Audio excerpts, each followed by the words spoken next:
Stop resisting! There's nothing like the smell of law and order in the morning. Stand behind me. Crime never takes Not yet. Assume the position.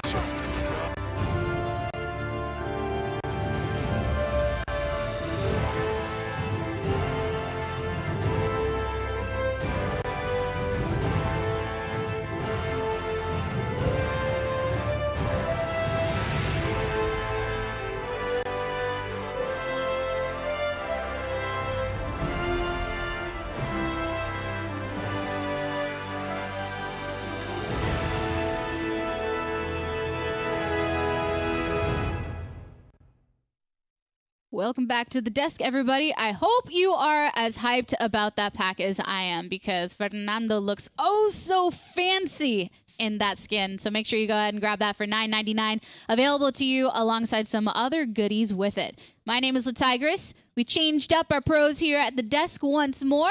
Welcome back to Bitey, and then we got NTBs. And don't forget the little dog on the desk. We're ready for some exciting matches. Does he have a name?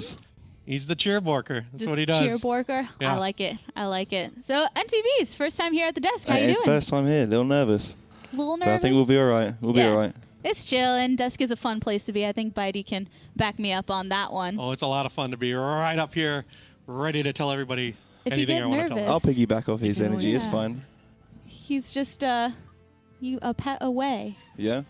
Yeah. There, you feel better? I feel much better. Yeah, that's all anybody needs. A little cheerborker. Got me going. Yeah, there you go. You feel good about it. Yeah. We need to let Purity get some pets on him Maybe. after the last one. I mean, Maybe now. his brother's up on the stage, so you guys better be looking for him out there. He's He's ready. right He's there. decked out. He's excited to go. So you prepped him already. You have him there for anyone that really needs a little extra loving. Purity still has a lot to be proud of, even though they lost in that last set. They still made it a long way. The underdogs through. But Na'Vi, got to give them the congratulations. NTBs, what did you think of that set? I thought it was a very nice set. I think Na'Vi, again, as I said, they're very military Na'Vi. They're very kind of, as I said, they know what they want to do and they achieve it very fast. And I think they just did it. They took what they wanted and they rolled through. Very proud of them. With the next set being another EU-NA mashup, Renegades and FNATIC, Bitey, what do you expect to see? I think you're going to see, basically, Renegades has their own style of play. It's a really fundamental thing of, we don't do blasters, we don't need blasters, we're going to make it work, and we're going to do it. And that's pretty much what they've done all PPL. And I think what you're going to see is FNATIC just having every single hero available to them, drafts galore. It's going to be, can the pocket strategies of Renegades overcome it? And I think they have the lineup capable of doing it. ShadeeyShades, Lokii, I mean, those DPS carries are so strong, and their tanks have really started to come out to shine. Ethereall, Cliku, and Stormtroopey's healing, you know, it all comes together for a really strong play it our way kind of matchup. Renegades, they have a very distinct style, and then shifting over to FNATIC a bit with players like Sybe8. Taking a look at the performance throughout the weekend, NTBs, what have your impressions been? I think their first round matchup, they seemed a little bit shaky. I don't know whether the land nerves maybe got to them in the first match, but as they've come forward, I think FNATIC is coming out now.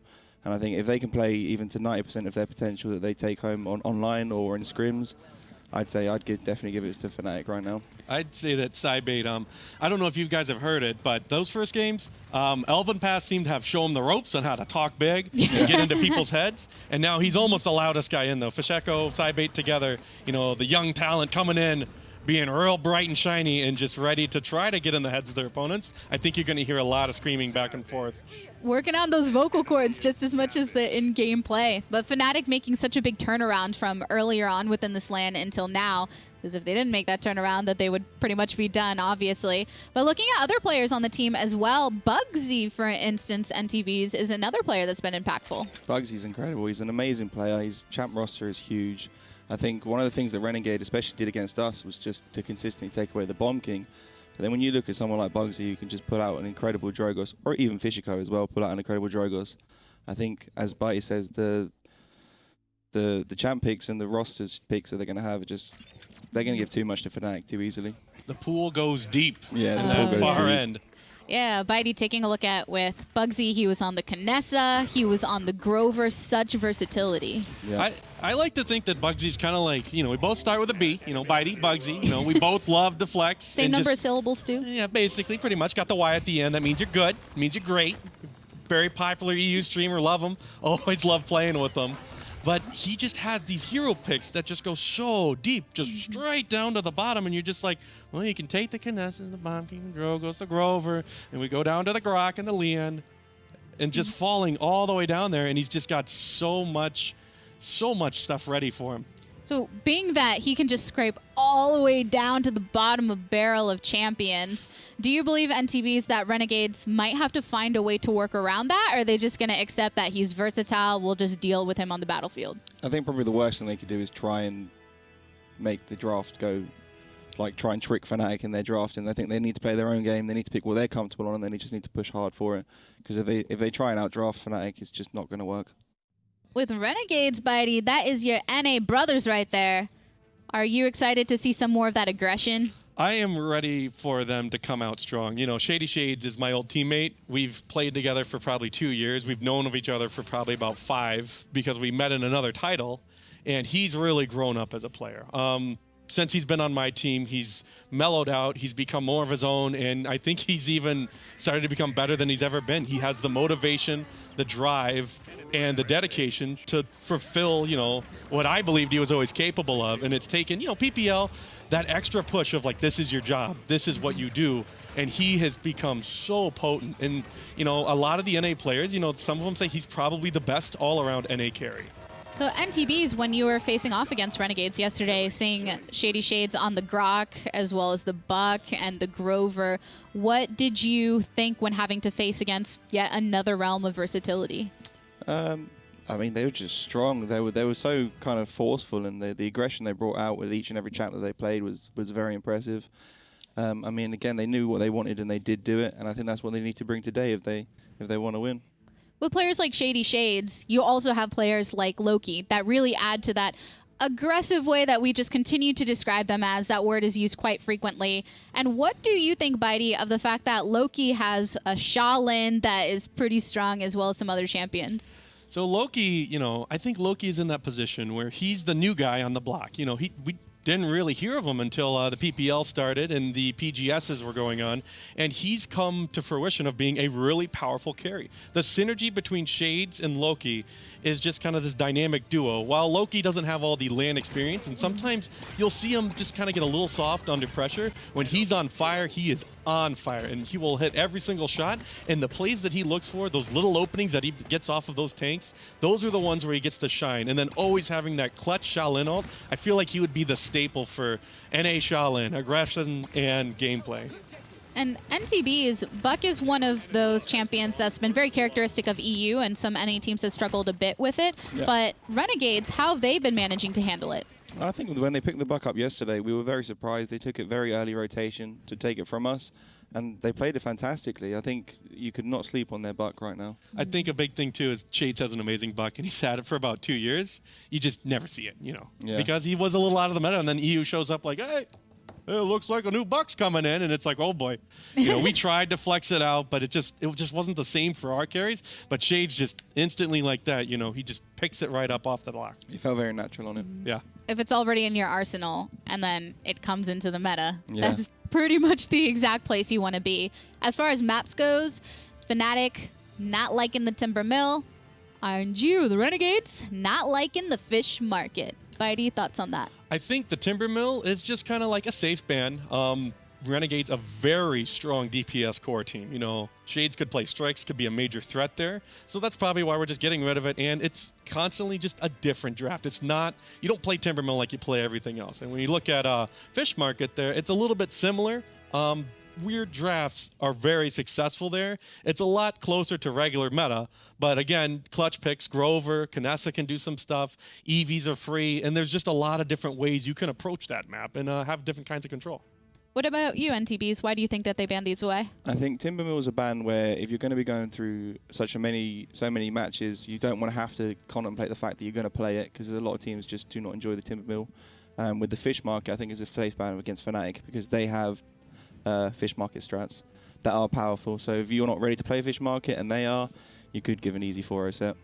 One thing that's been kind of an issue with some of these other matches is the fact that not all of the teams have ample research against their opponent, where maybe with FNATIC having a lot of knowledge of NA helped them out in that last one. So with Serpent Beach being the lock-in here, Bitey, do you think that these two teams with Renegades and FNATIC have really been preparing for one another specifically?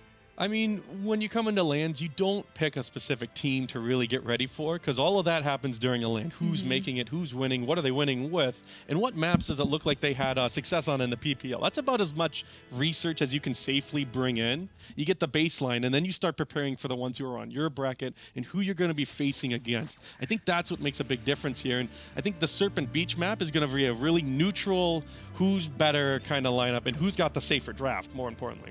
A lot of players and teams, rather, have been going for those maps that are considered a bit neutral, considered a somewhat favorite of most people, because if you're going to go all the way in one direction, you take a bit of a risk. So knowing that it's going to be Serpent Beach and TBs, what are some picks you think we can see?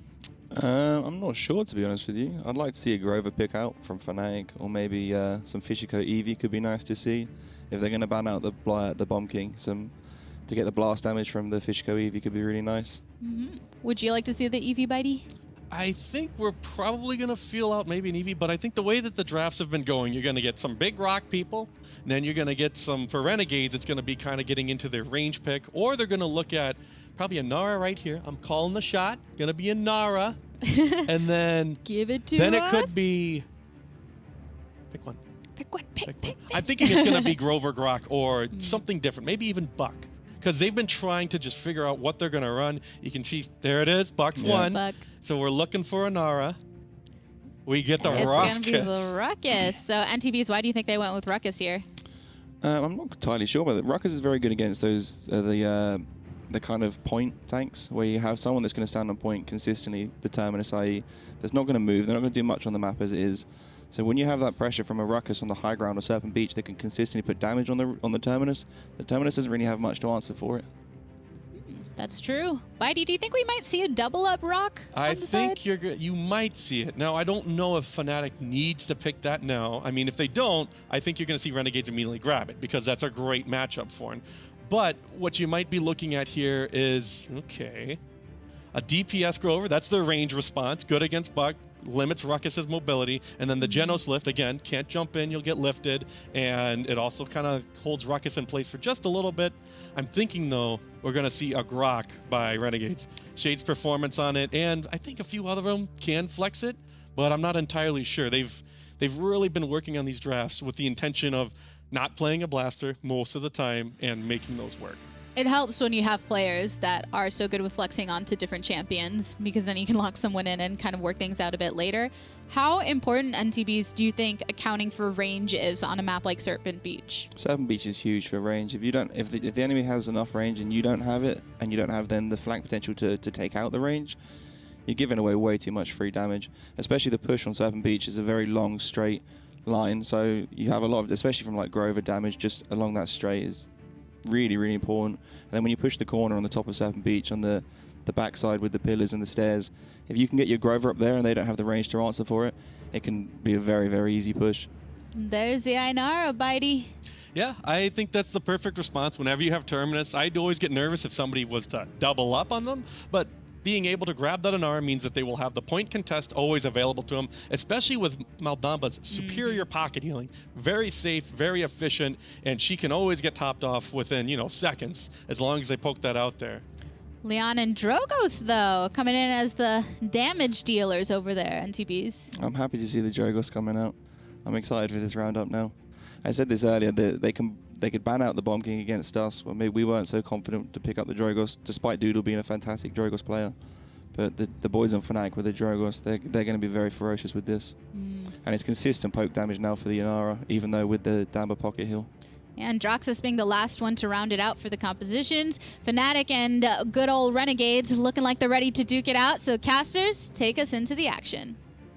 Welcome everybody as we're now over here with the game. It's Rabies and Vox will be your vocals for this one. And what are you thinking about the draft so far on paper, Vox? Well, it's an interesting one. I'm not surprised to see FNATIC pull Leon away from Renegades in the performance that ShadeeyShades has been consistently putting out on them. Pulling out a triple DPS composition here against Renegades as well is something we've seen FNATIC do before the solo frontline.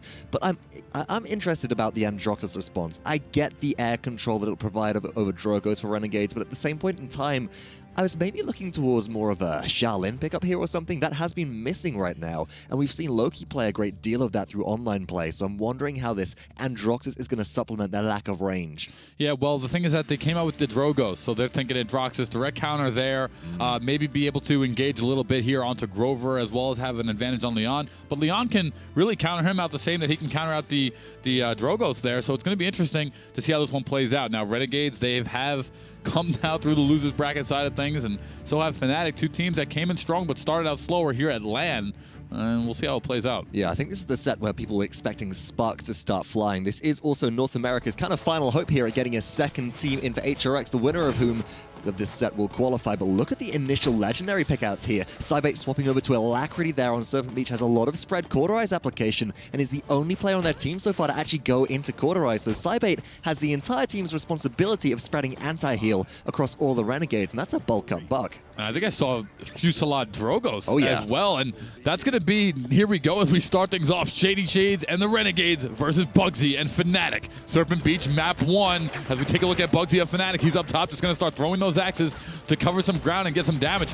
We talked about this yesterday with the Grover as Renegades rush onto the point, healing, sniping, as well as mobility, and he brings that to the table. Feels a bit like the Bomb King, the fact that they do it all, but two direct hits from Fisheko right now. Fisheko looking for damage around the corner with Fire Spit as well. It's just locking off all angles of entry, and so far the double flank comp of Renegades hasn't been able to get into the backline of FNATIC and look for any shutdowns so far, which is a big deficit to them. And Fisheko, he's just putting in tons of damage. 51% for the Renegades, but now it's FNATIC that wind up getting on the objective. They'll take 39%. Here comes another Fire Spit. That winds up connecting, and it seems like Renegades kind of got pinched by these two Fire Spits in the right-hand corner of the map, and so far it's not looking good, but we're seeing a flank come out from the Renegades. Silhouette on the left-hand side here. Fisheko, he was called out as we see that bomb going over that way. Lokii needs to find something. He needs to find a way to get into the backline. He's looking for it now as Cliku takes the high ground here, and Loki's trying to put the pressure on the Fisheko. Big reversal, but still goes down. That's first blood at almost 2 minutes in, though. Yeah, Kliku's going to respond, though, and take down Cybate. Kliku has it, but a whirlwind already here from bugzy, and wow, that's the great thing about Grover. He gets it so fast, Vox. So that does keep Thiel topped up on the objective.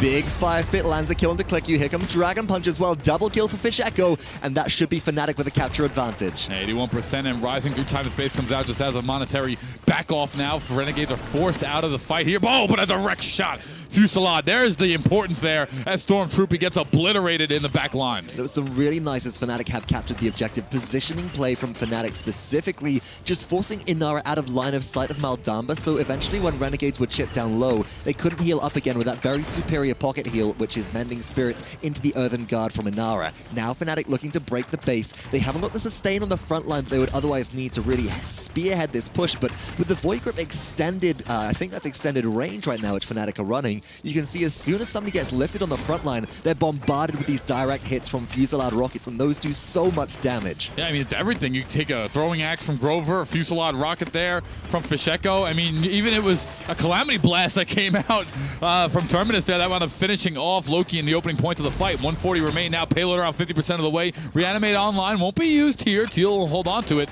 ShadeeyShades, and neither did Lokii get any flanks on an opening point. If they can't get to the back line, Vox, they're going to struggle in this one. They do need to find a way in. The problem is FNATIC are ready and waiting for them. This is the beauty of running a Grover alongside as a supplementary support / DPS with two extended and long-range damage dealers right now in the form of Leon and Drogos. As soon as somebody does try and get a flank on them, Grover can immediately burst heal for 1,000 and then actually end up crippling the flankers with the crippling throw from Grover, so they can't escape using movement abilities, which is a pretty huge situation to be in. Yeah, it's really interesting to see here as we're going to see ShadeeyShades engage on Fisheko, but he's just going to disengage right down below. Activates the Fire Spit, connects on some damage, and it's going to be another Dragon Punch. Number 2 coming out. It's online. Will it connect? And bang! It takes down Cliku up top. And really big right there as well. Beautiful double kill from Fisheko, but even more important as Accursed Arm comes out, Fisheko was able to convert that Dragon Punch onto a Ruckus that was mid-Hexified there. As a result, big ultimates wasted for Renegades. FNATIC still have 3 in the tank. They've got the Enlightenment as well, which can use to really break apart this defense as the payload is very close to conversion. Side bait.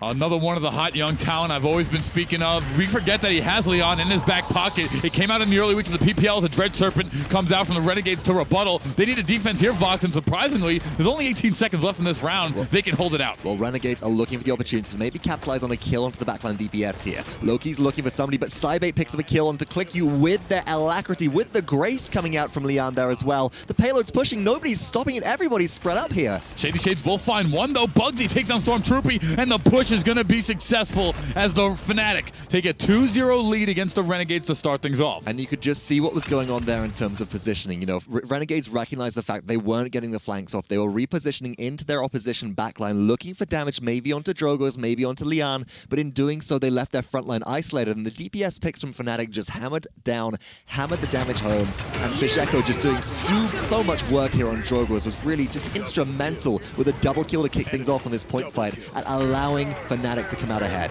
Yeah, and then not only that, it also gave them the pressure they needed. Fisheko got 2 ultimates online in just 1 round, mainly off the play from this replay alone. We saw there as the Fusillade rockets came into direct impact as they were taking down enemies one by one. And Fusillade is really a risky thing. If you don't hit the direct shots, well, you have a legendary wasted. However, if you do, oh, it's crazy beneficial. And what's been impressive is that Fisheko has been able to hit these shots from range. Now, you expect if a buck jumps in, you can sort of predict where they're going to be. They're quite immobile. Oh, and you can land the direct impacts like that, but it's Cybate who cleans out Lokii there to kick things off in the second point fight. 21.4% as FNATIC get to that objective. 4 members, 5 members now on kill streaks, and it's Cybate. That's his tradition right there. He gets the kills, sprays mid-game gunfight, and that's just a testament to this kid's mechanical play. 60% for FNATIC as Renegades are nowhere in the picture. And now look at the zone coming through. Gerrah on the objective can hold things down from a distance, apply their Astral Mark to heal up allies from range.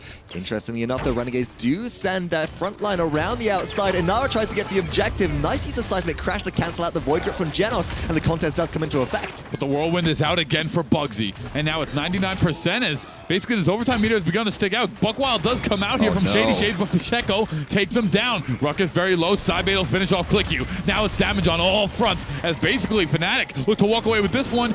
Renegades have got nothing going so far. And Renegades had the opportunity as FNATIC grabbed the capture to come back into this game. The Buckwild was perfect, but in addition to the Fusillade direct hit from Fisheko, Buck on the backline, ShadeeyShades soaked a Fire Spit as well, which amplifies the damage which Drogo's rockets do, and just took about 1,500 in one go, being forced out of the fight immediately. Cliku on the Ruckus this time has not done it for me.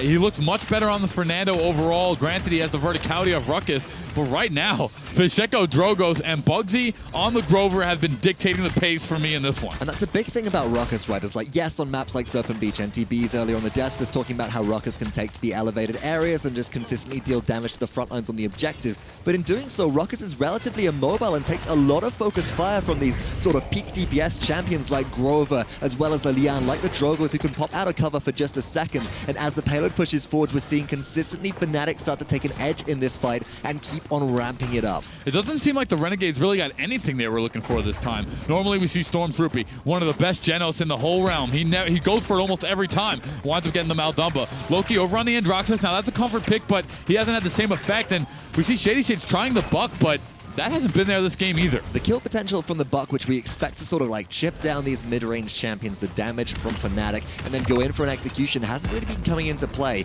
Now, Lokii does get a kill into Fisheko, which can start things off, but Terminus is on the high ground, and there's no real way in from this point. Well, 1 minute remain here as the payload has started to regress ever so slightly. It's going back to about that 50% mark. Renegades looking for a defensive hold. Vox, they're not out of this one yet. They need one defensive stop. You have the comeback mechanic next round, and you can battle on back into it. I feel like in order for Renegades to pull out a successful defense, they have got to be able to deal with Fisheko. Sure, Bugzy's on the 15 streak, but it's Grover and Bugzy plays them very, very safe, very survivable, not too over-aggressive. There's a lot of healing on there. Now, Bugzy has just been taken down. FNATIC try and put the pressure on a Fisheko. If they can get this kill here, it'll buy at least 15 seconds on defense, but currently everybody has to back away because the direct impacts just keep on flying. But Thiel, he winds up getting 1, and that's going to start the push now for the FNATIC as they work on their momentum. Actually, ShadeeyShades gets lucky lucky that he ate the fire spit there because but he almost gets taken out by a salvo. Recovery comes out. He's back to life. Now a reversal. Will Fisheko go down? No. He'll get the better of Lokii, and Fisheko is just hovering around this top right, but having advantage. I don't believe it as well. That was Buck Wild used by ShadeeyShades to try and clean up Fish, but it just doesn't matter. They can't get the kills. ShadeeyShades can't even finish off the Genos here. Only just managed to do so. Fisheko might go down as well as Shady gets the double, and that is so important because in overtime, Renegades are trying to hold. And it looks like they will. This overtime meter will expire here as the Renegades are finally on the board. And this is just like basketball. Sometimes it takes someone that's on an extremely cold streak to hit that one free throw on a non-contested shot to get going once again. But the Renegades need to pick something up here. They're down not only on the DPS charts, they're down on the currency charts, and they are definitely struggling. FNATIC is in full control despite that defensive hold. The concern that I have from this game is we see Lokii did have a couple of important kills, getting Fisheko there as well, able to clean up a double onto Gerrah on the Genos during this capture, even though FNATIC got it. It's Lokii that I'm looking towards so far to really make these cleanup plays, because right now, ShadeeyShades on Buck is going into the backline, looking for some damage on the Fisheko. Fisheko goes, okay, Buck's a big target, I can land direct shots easily, but an airborne champion like Androxus is much more difficult to nail with these direct shots. So it's to Lokii that I need to see that prioritization. Go in, go big, or go home is the name of the game for map number 1. Well, the Renegades are going to dive the backline, but it's actually going to be a pincer there on Terminus. Fisheko, though, he'll go back into Dragon Punch, the third one of the game. It's going right for Shady, and it's connecting. Lokii trying to take him out as a rebuttal. He will. 33% now for FNATIC as they get onto the objective, but the Renegades have got to find a way in. This has been the story so far. Goodness me, that was almost a double kill from Fisheko there. Again, this Blaster Master just doing such big work.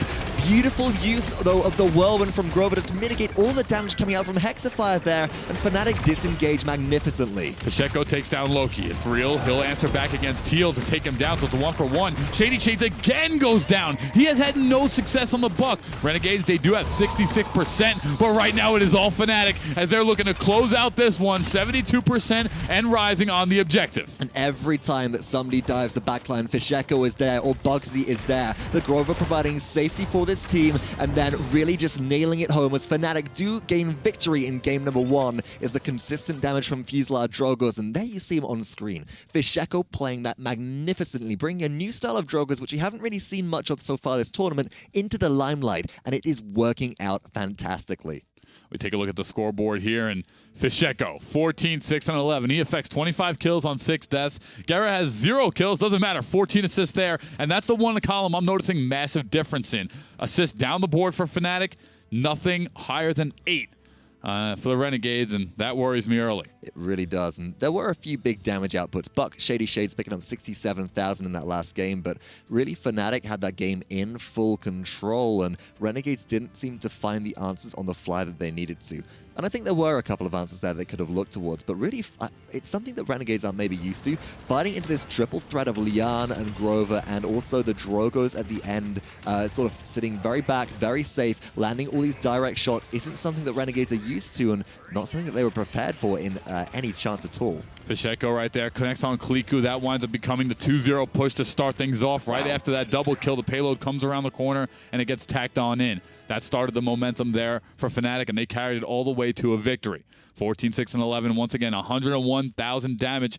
Most people thought when Thrust was nerfed 30% that really Drogos was going to see a big fall off, and we did for a little bit. He wasn't picked as much, but clearly that's not the case, as when you have someone like Fisheko that can maneuver and pilot him like that, it's detrimental. Well, I feel like the nerf to Thrust, more than anything else, the nerf also does the Thrill the Hunt legendary, which allowed Drogos to reset at the time, or not legendary, excuse me, card. At level 4 allowed you to reset your cooldown of Thrust by 100% when you got a kill. That really augmented the Wormjet's playstyle of Drogos. You were able to nimble around the map, you were able to zoom around, drop a lot of bombs directly onto players, but Fisheko sort of plays this mid-range to long-range Drogos, landing a lot of direct shots from range, and that's the difference. You don't need to be quite as mobile because you're not trying to dodge threats in the air very often. You're more just going for consistent damage output, consistent angle lock-off, and alongside the Grover's got these big projectiles. Fisheko is hitting for, 1100 with a direct projectile. You just can't go into any of the normal openings where you would otherwise be able to contest these angles.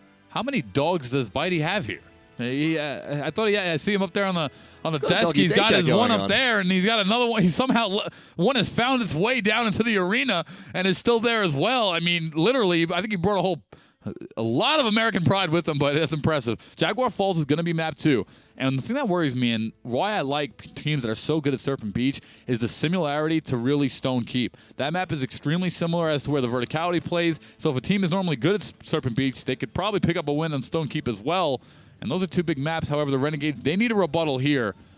Jaguar Falls historically has been one of their best maps. Something more compact. And the big thing about this that I'm looking at is the Grover flex pick will be less viable here because they haven't got the long line of sight scaling that would otherwise allow the damage from ferocity to come into play. So I think the Renegades just don't have to really worry about that triple DPS quite as much, because also with Jaguar Falls being so contained, you can't sit in the backline and just free fire to the objective. You got to get a bit up close and personal. So maybe a draft which they'll be able to dictate a little bit more of with first pick and first ban as well. I'm wondering what we're going to see taken away. Well, since they are the one team, and this really handicaps them, in my opinion, the fact that they can't go into the Bomb King, which is such a big pick. They're forced to use their ban on the Bomb King really every game. They won't be able to deal with it if they don't get it. However, Fisheko just proved that he's got the Drogos in his back pocket. One thing, Renegades, if they, for some reason, happen to lose this set moving forward, someone on this team has got to learn blasters. They really, really do. You can't afford to have a non-AoE performing champion or player of these champions in your lineup, especially with how strong they've been throughout the duration of this LAN. Right. Now, they were strong in online play, but in an even lower ping environment, when you don't have to worry so much about maybe the server correction mechanics and you can just shoot where you think you're going to be shooting and fire where you're firing, it's so impactful. But FNATIC, they follow suit with what we've been seeing so far in Nara, and then Buck drafted following Renegades Terminus, looking now to Renegades to respond with some sort of kill potential onto this Buck. I want to see Leon and Genos come out here. Genos for the comfort factor of Stormtroopey, and I want to see Leon. Cy-Bait actually looked amazing on the Leon last game. I want to see them taken away. Let ShadeeyShades get his comfort pick, go over there. I think that would be a great 2 pickups for them. It leaves the flex for a tank or a DPS at 5. But we'll see how it plays out. It'll actually be the Grok for ShadeeyShades. And let's see what their 3rd pick are. It will be the Shaolin for Lokii. So no Genos prioritization. Now FNATIC can draft that away, and whilst FNATIC won't be quite as effective with the pocket healing of a Nara, I think it was on the desk we remarked about how it was remarked that against Buck, the void grip ability of like when Buck dives in, you lift them and then you can focus them down is so valuable. This is quite dangerous. Yeah, I mean, now that I think about it, Renegades are probably going for Meldon because they have the Terminus. They want to sit there with the AoE healing. But I have to agree with you. Buck in FNATIC's hands has been proven to be very... All of EU is playing Buck pretty masterfully. So I want to see them Genos lock up the Buck on the dive in, take him out. But ShadeeyShades is going to have a big... really big task at hand here as he's got to make this Grok work. Renegades can't fall down 2-0 here. That would really worry me moving forward. And there we go. Gonna be the Genos. Yeah, Genos locked in for FNATIC and Fernando as well. Now, I'm a little bit surprised to see that. And Nara on the objective will be playing more the defensive front line. Maybe a bit more aggressive if they end up running with Treacherous Ground and Master Riding. And Fernando, typically more of that aggressive front line, trying to dive the backline, something which Thiel has a real reputation for. bugzy has played a little bit of it too, but I was maybe wondering if a Torvald might be more effective here. There's some environmental hazards. Renegades could start to look towards that potentially to maybe, again, counter out Buck. You've got Nullify, you've got Protection. I'm looking for things which can stop the kill potential from going off when players start to dive. And the thing is that FNATIC still have a 5th pick. Torvald, I like this pick up here. That was a great one. We knew Maldamba would be it. FNATIC, they're on the clock for their 5th. And they have the flexibility. They need another DPS or a blaster. Will it be the Drogos again? I mean, this is another good map for Drogos, honestly, especially with the Combustible this time around. I wouldn't be surprised if it came out. Yeah, no, Combustible will do a lot of disruption in this area, and maybe even, again, they could go for Fuselard here, because we're looking towards Grok and Terminus being very hard to kill, and if you can get rid of the totem in maybe 1 or 2 shots instead of 3 or 4, if Grok is running maybe a tanky totem build, then it'll be much more effective at disrupting Renegade's point hold composition, which has otherwise been drafted largely around get Terminus on point, stick him there, allow them to push out the front line, get Torvald on the objective, and just don't move from that area. The thing is that realistically, and this hasn't ever been talked about, but Fuselard Drogos, quote-unquote, is the best one if your accuracy is there. If your accuracy is able to hit the direct shots. Aim-dependent. It's aim-dependent, right. But when it's there and someone like Fisheko is warmed up, winds up conveying that he has the accuracy last set, it would be the smartest way to go into that again. And mainly also, importantly, for an immovable Totem and Terminus. Yeah, it's a lot of speculation on the line here, but you're very right. There are a lot of elements in Paladins which are only as good as your aim is. Eagle Eye Kinessa, for example, which we saw bugzy play on Frozen Guard yesterday, is only as good as your aim is, because if you're not hitting headshots, then you're not getting your bonus damage. But if you do have that accuracy, it's as amazing. Fisheko has demonstrated on Drogos, you just wind up swinging. As we get ready for Jaguar Falls, let's take a look at what the legendaries will be. And I think this is really going to leave a lot open to debate here. So Undying for Terminus, which is pretty much the mainstay so far. And it is Fusillade again, which is right into it. What we expected. Yeah, will be the bulk up buck for Sybate. He'll be switching over to this one now once again. Everything else pretty standard. Mending Spirits there for Maldamba will come out. Field Study on Ethereall, the Torvald there. And bugzy, he's going to be over on the Inara this time around, so a little bit of change up from him. He's flexing onto the tank. And this allows Thiel to go back to the Fernando. And when Thiel changed way back in the day in Paladins from playing a lot of Cassie to more as front lines, Fernando was the one that Thiel always went to before Makoa sort of became their mainstay. So I'm excited to see how this comes out again. Renegades going for a bit of a flank here. This does leave their backline open, but it's Inara straight to the objective. Well, they're going to have to switch on back. 12% Fnatic rush right to the objective once again. Cliku's going to verse Sybate, takes down Stormtroopey, and with no healing for Renegades, Fnatic are going to have their way with them as Gerrah just takes down Cliku for another. I can't believe that Fnatic have been able to do this. Renegades just left their backline open. You can't afford to do that against a buck on your team. You know the flank is coming. You need to be prepared for it. And Renegades don't seem to have learned their lesson from last time around. You know, in the game, it says flank by Buck's name, and that's what he does. He's going to jump right to the back line. 84% for Fnatic and Rising, and right now the Renegades look flat. Now, they've been able to perform a lot of upsets in the NA division, but going against the EU is going to be an entirely different monster,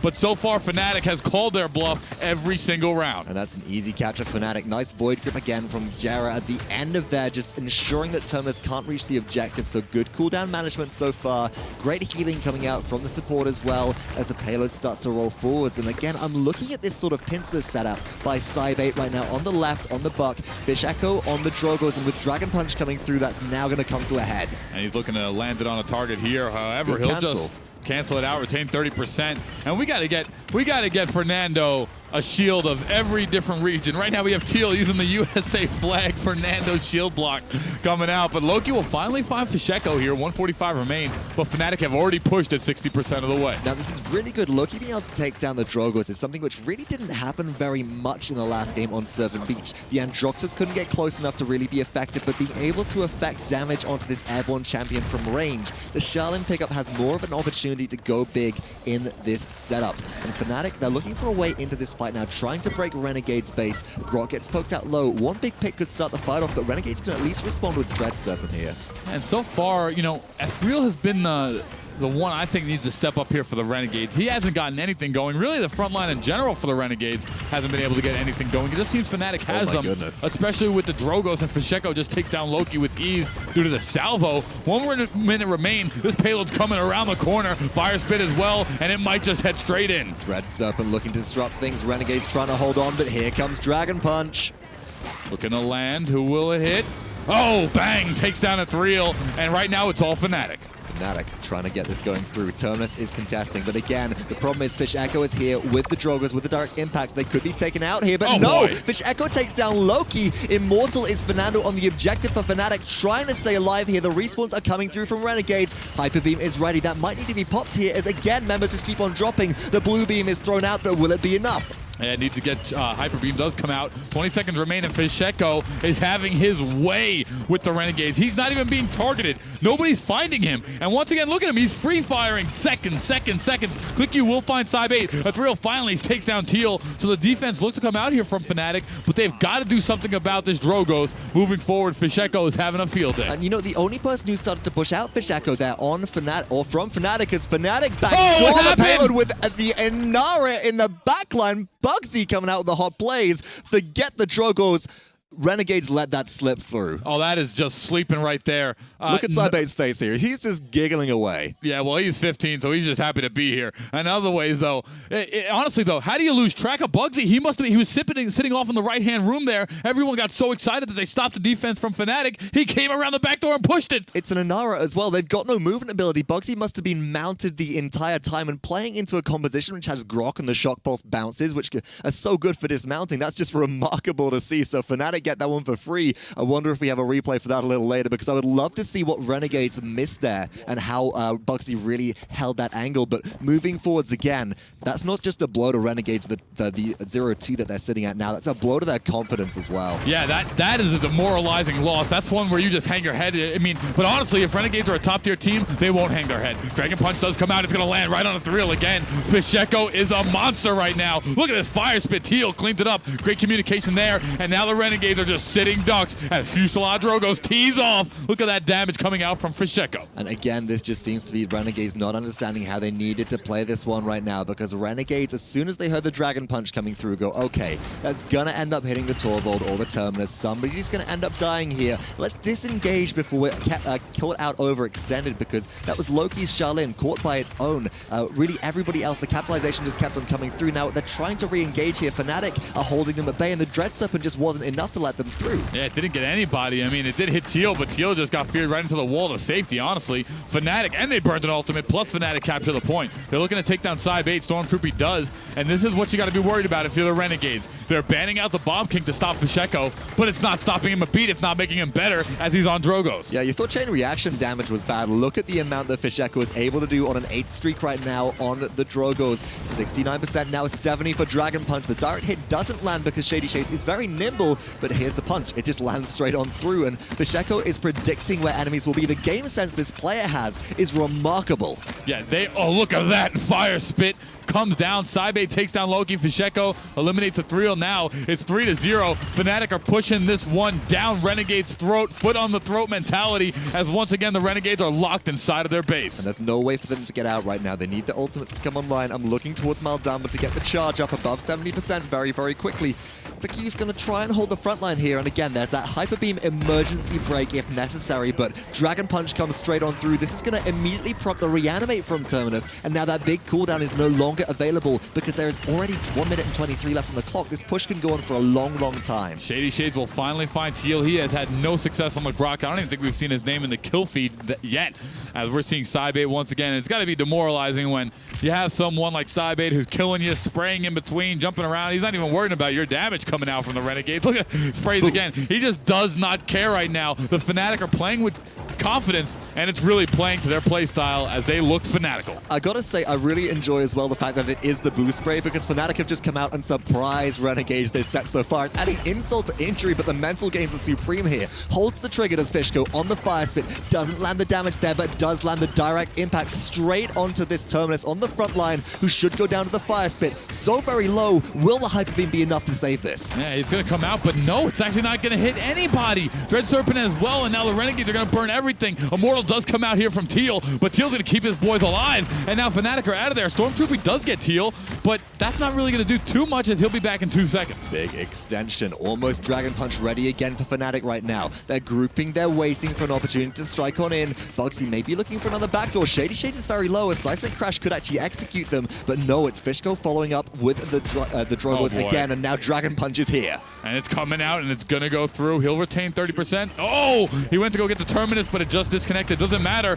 Defense successful. The Void Grip actually it kept him on the objective, and everybody from FNATIC kind of disengaged away from it, as that was the first point once again the Renegades found, but they need a lot more work to come back into this one. So this is a really interesting one, because we just saw that back door come through, and now FNATIC, as quickly as they took one through, and this is where bugzy goes, actually goes directly onto the objective, walls away the Maldamba, perfect positioning. So it wasn't even the fact that Renegades let it through, it was bugzy utilizing the kit from Inara as well. But then just as quickly as FNATIC were able to pull out a play like that, they really do let this slip, because the separation from the objective, when you know it's going to be overtime, nobody taking responsibility to be on there, does fall on a member of FNATIC. Maybe Thiel as the frontline player who is trying to make space from their team. And now Renegades have the opportunity.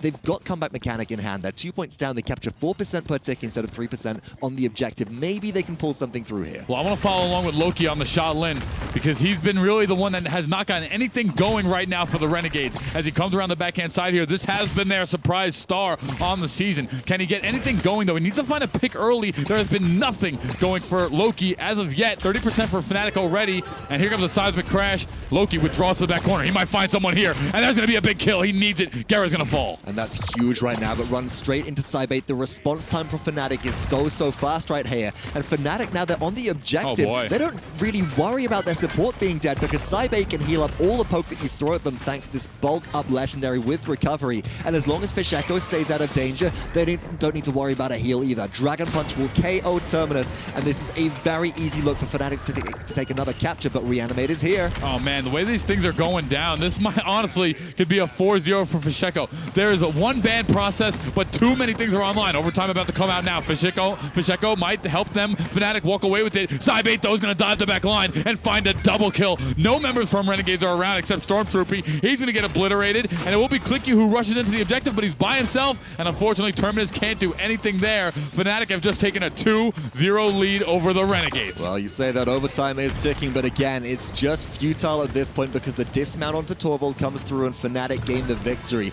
A nice little trick to throw yourself at the objective there towards the end with Grok as well, but at that point, it's like, I don't know, you're throwing wet bread at the wall expecting it to stick, and it's just going nowhere. And FNATIC look very confident, very calm throughout the duration of this set. The one thing that we're not seeing from Renegades right now is really any kind of response to the pincer flanks which keep on coming in. There's Drogo's damage in one direction, and as soon as you turn towards the Drogos, there's Buck harassing you. And Renegades didn't really seem to be able to make up their mind as to like, who do we focus? What do we deal with first? And as a result, they just took too long to really react to the threats, and they were burnt down in the process. Well, it's really just a problem. This is what their team composition is going to make them struggle with. Normally, you can ban out the Bomb King, then you have your blaster take the Drogos. You pretty much take out Fisheko from the fight. But therefore, they can't do so. They have nobody to play blaster on their team. Fisheko is going to get his blaster every time. You have one ban. You can't use a pick ban in your favor. And unfortunately, FNATIC they could steamroll right now against the Renegades. The Renegades have no life on any category, front line, back line, or support, as Stormtroopey doesn't get the Genos either. And just look at what Fisheko is able to do. Goes in with Dragon Punch that through time and space saves their life as well, as nobody can follow up on them. Beautiful zoning, beautiful fire spits. Highest streak I think we just saw there, a Savage coming through as they're on a 16. And look at this KDA. Only one death the entire duration of the game, which came from Lokii on defense. We thought maybe the Shaolin could poke them out from range, but I didn't see Loki's positioning really help augment that by any means. Right. Affected 21 different kills there on one depth. I think from map 1, I think he had one death as well. Yeah, or maybe it was like 2 or something like that. It doesn't matter. Ridiculously low for a Drogos, who especially playing into in map 1 double flank, and then this game Shaolin as well. It's just not the kind of situation you want to be in as Renegades. I mean, right now, what are we looking at? 4 EU teams if FNATIC wins to move on to the World Championship, and what is it? One North American qualified? Only just G2. G2. Just right. G2. And G2 were your previous LAN champions. It's no surprise that they're up there right now. But the rest of the region just isn't demonstrating the same adaptability, which is what allowed G2 to be able to take the Masters LAN, excuse me, not the Masters LAN, the DreamHack Valencia LAN back in the summer. Well, it was Renegades during the PPL who had beaten G2 multiple times. SK who had gone undefeated throughout the PPL. But remember, for them, they're only playing other members of their divisions. They don't get to see any members of the other divisions until later on at these tournaments, these LANs. And right now it's clear that North America is not ready for the strategy or the skill level of EU. G2 might be our only savior and hope. I brought up an American flag to wave in front of your face anytime the Renegades had won, but it doesn't look like I'll be able to take advantage of that so far. And you know what? I would take that right now if you did so. And just sit here with a grin because FNATIC seem in confident control. We do move through to Stonekeeper's map number 3 of this set. That is Renegade's draft of choice, but then again, you brought up earlier the similarity between Stonekeep and Serpent Beach is very, very strong. You've got these vertical elements and how teams play around that is important. The main difference right now is that going into Stonekeep, Renegades recognize what they did maybe wrong on Serpent Beach, and they might have a counter strategy here. I think important so far for Renegades is that they've got to get, for this map specifically, ShadeeyShades must be on Leon. Yeah, I think so, and that's something you got to prioritize. I'd want to see, honestly, I want to see Cliku on Fernando. I want to see Stormtroopey on Genos. It comes down to, Simslu said this so much, comfort picks are always better than trying to outdraft, outpick, outdo your opponent. Play what is best in your arsenal. Stop wasting time. You have no more games to slack here. FNATIC win this one. Well, this one's over. Oh, yeah. Now, Renegades, they had first ban. Bomb King taken away. Again, no surprises. Mako in response, same old story. Renegades can open up with Terminus or Inara here, and it will be the Terminus. So far, going by what's really dictated the pacing of the tournament. But now, Fnatic can respond with some wild cards. They might look to strip Leon away very early.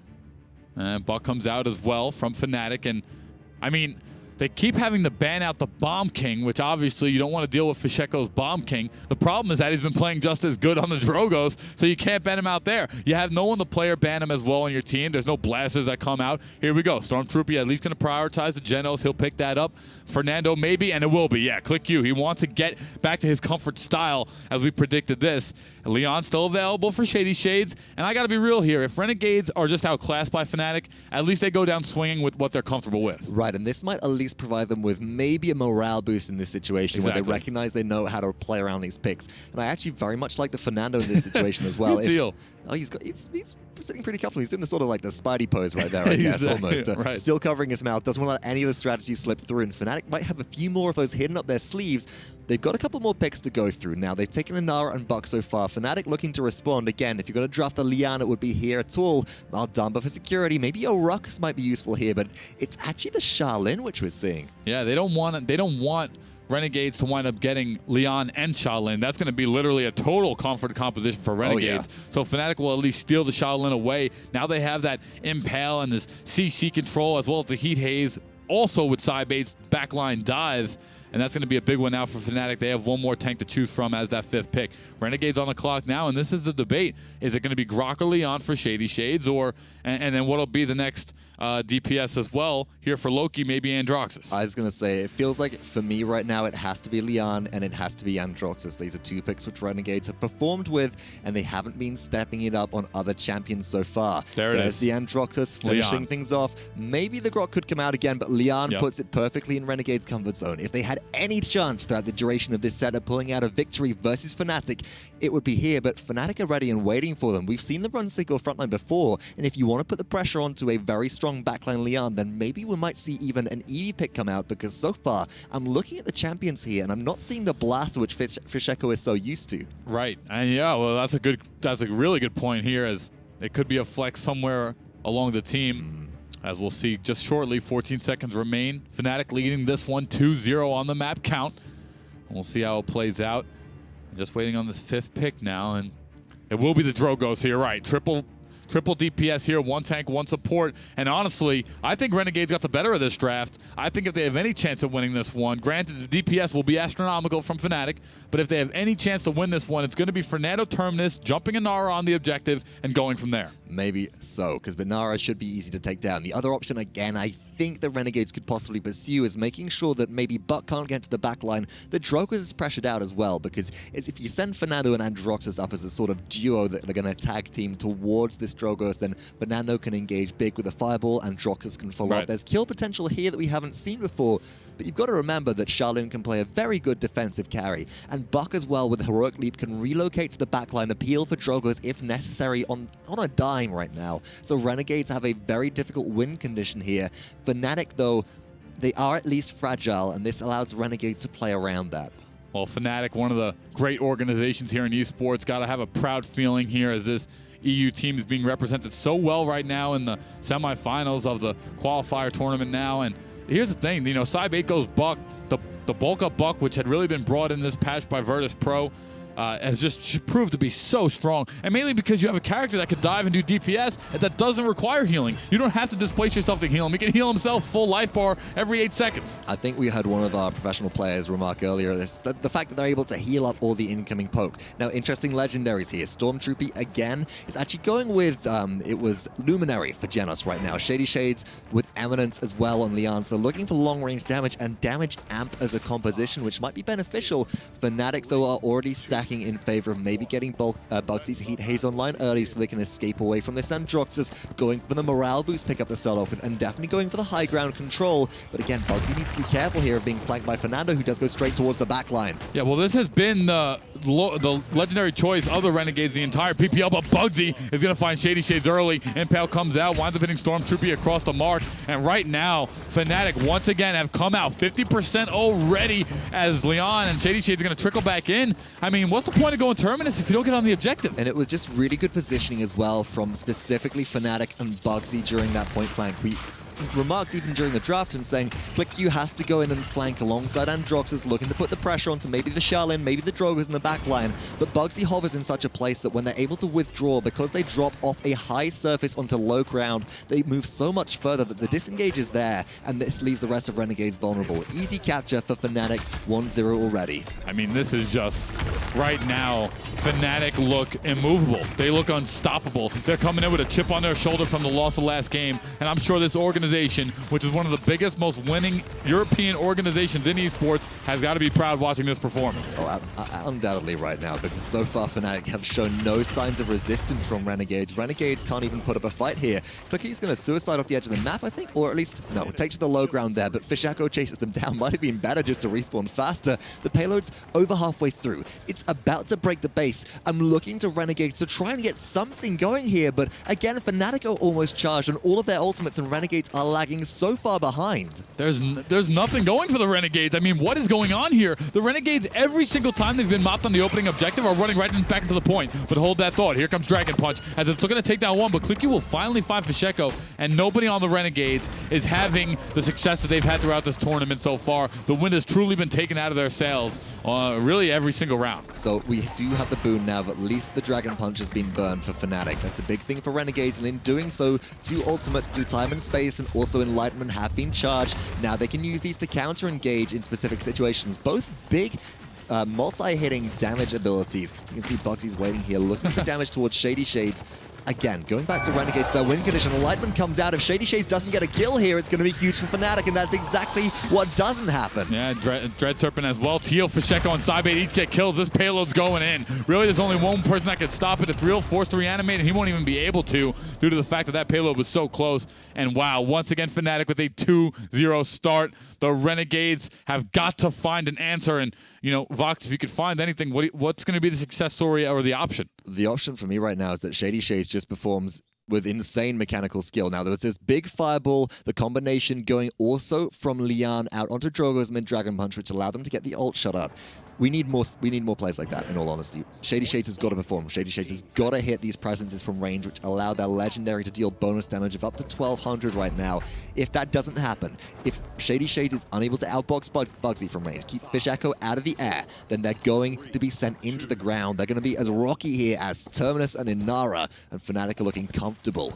Right now, this round is everything for me as we watch FNATIC riding in bugzy here on Shaolin. If Renegades lose this round, I think it's a 4-0 sweep across the board, as really Renegades have had no sign of life. And look at this, Lokii already pushed down the one life, one bar. He's going to have to go all the way back to almost to get some healing, but 12% for FNATIC as they rush into the objective. Oh, no! And that's going to be an elimination there. ShadeeyShades gets stunned and taken out. And that's lack of positioning respect coming through from Renegades, oh, recognizing that the Impaler arrow was ready for bugzy, who picks up 2. Cybait cleans up a 3rd, and now the pressure is onto the backline as Stormtroopey is forced back to their base. This is do or die for Renegades, but they can't even get out of spawn right now. The same old story for the last 3 games, it seems, and looking like that's going to convert into the finish of Game 3, but there is somebody there. They could stall into overtime. It's Cliku. He's going to... Heat Haze comes out, though, as bugzy trying to deal with all the members. Look at this. He's holding off everyone by himself. He's still low life. He'll finally get taken out. Cliku on the objective is staying alive, and they actually have a chance to get back into it. Fisheko, however, is going to take down Ethereall.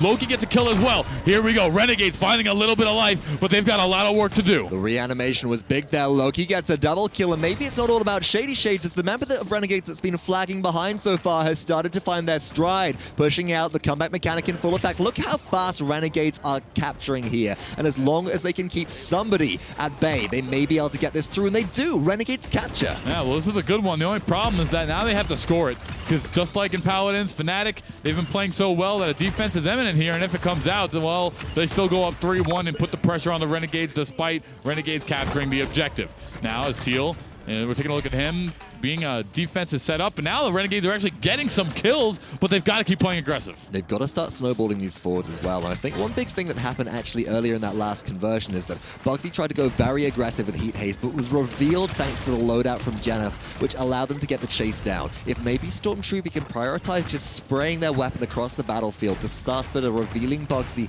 if they are in stealth, then maybe some of the less of the Impaler arrow-based plays will be actually set up beforehand. But speaking of setup, Seismic Crash should be able to start off a defense here. But Ethereall finds Fisheko, and then Lokii actually gets out of that Seismic Crash as Ethereall finds 2, and now Ethereall. He's starting to turn things up here, and he's starting to get the momentum moving now for the Renegades. They've got to convert, though. That will not be enough. Payload coming around 60% of the way as 123 remain, and Cliku is going to find bugzy. Now it seems to be going the way of the Renegades, but they have a lot of work to do. Huge kills coming through. A double for Fernando was going to start the game off well, and you can see that Renegades have started to learn from the earlier overextensions. They disengage when necessary, and Kliku's actually just escorting this further and further forwards. Nobody from FNATIC is stepping in to defend it. They need Thiel to be around here, but Inara has only just respawned. And she's going to get on the point as it's bugzy as well, shooting down Cliku. He'll fall too. It's going to be a Dread Serpent coming out there to negate some of this pressure. Bugzy as well will take down ShadeeyShades. Fisheko finds a third. 50 seconds remain, but Renegades once again have to regroup. And the one thing I noticed, Fox, about the Renegades is whenever they regroup, they go back so far, they give up so much ground that they've been wind up getting locked in their base multiple times. They got to change that moving forward. They need to hold a little bit further forwards right now. Unfortunately, with the respawn of Cliku coming through, as they did fall quite early into that engagement, they can start to force out this objective fight. Do need to be careful of the Fusillade rockets coming down from Fisheko right now. Dragon Punch is also available, but you can see Renegades starting to engage. But as soon as they do, bugzy shuts it down. Yeah, bugzy has had no problem. He's been playing out of his mind as Ethereall is going to get pretty much fine bugzy, lock him in the corner, but it won't take him down. Oh, it will take him down. Ethereall is still alive here. Thiel is trying to finish him off. Reanimate is online, and it will be used here. Fisheko very weak. Big fire spit coming out as really the Renegades. Overtime is here, and they got to push this one in. Renegades are trying to do it, but getting out of danger. Fisheko did stay alive. Dragon Punch is ready, and they get the turnaround onto Lokii, their natural predator. Bugzy finds one as well with Sidebait as well. Stormtroopey goes down. Ethereall is getting out of the situation, and without the front line online, with Cliku only just respawning, the direct damage is too much. And FNATIC with raw damage and raw DPS just overpower Renegades. Yeah, I mean, right now, FNATIC, there it is. And that's why when you go up 2-0, it becomes a problem, because now you let the Renegades get it, and they had a great job at getting that objective for 1 point. But as they push it through, they get so close, but they're not able to convert it. As we're seeing Lokii here, this is what started the point push for the Renegades. He gets 1 kill, dashes on in, takes down Inara for 2, heads up there after that to Maldamba and does some work up there as the Renegades do a comeback. However, FNATIC defend, and now they're up 3-1, putting the same check position in on the Renegades. So if you notice from that turnaround play, a lot of that came from Cliku's Fernando going into Immortal, and Fisheko actually really commits to the ultimate, lands onto the invulnerable Fernando, doesn't get the kill, and is then picked up as a response. I think that Immortal is one of the keystones here right now. Renegades are no longer sitting in a situation where they have to rely on ShadeeyShades' mechanical outplay, because they do have some ultimate economy. If they can mitigate another big ultimate coming out of FNATIC and maybe even the playing field a little bit more there, it will be beneficial. But Bugsy's going in deep into the backline. Heat Haze is ready. He's going to look to pop this in just a second, but doesn't even need to. He's in the enemy backline. He's looking for Renegades now and has everything playing his way. Well, Cliku winds up taking down Gerrah, so the healing was going to be totally gone for FNATIC. Luckily, Sidebait doesn't need any healing from his support. ShadeeyShades will take down Thiel, and once again, Renegades are doing a good job of getting on the objective. Sidebait, however, does rebuttal against ShadeeyShades, and it's still, despite everything, FNATIC in total control. And FNATIC, again, with Bugzy unpressured in the backline right now. Nobody knows where he is. Man. Despite the earlier kills coming through as Fisheko picks up another double that with direct impacts.